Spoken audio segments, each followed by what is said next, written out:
નમસ્કાર, mid day news સાથે હું છું જિજ્ઞાસા। મિડ ડે ન્યૂઝમાં સૌથી પહેલા વાત કરીશું જમ્મુ કાશ્મીરની કે જ્યાં ઠંડીમાં વધારો થયો છે।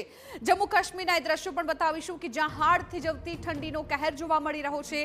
ઠંડીને કારણે સ્થિર પાણીના સ્ત્રોત પણ થીજી ગયા। ગુલમર્ગની દારંગ ખીણમાં પ્રખ્યાત ધોધ થીજી ગયો। બરફના થર જામી જતા થીજી ગયો આ ધોધમાંથી પાણી વહેતા થતા આહલાદક દ્રશ્યો સર્જાયા। મોટી સંખ્યામાં પ્રવાસીઓ ધોધ નિહાળવા માટે ઉમટ્યા।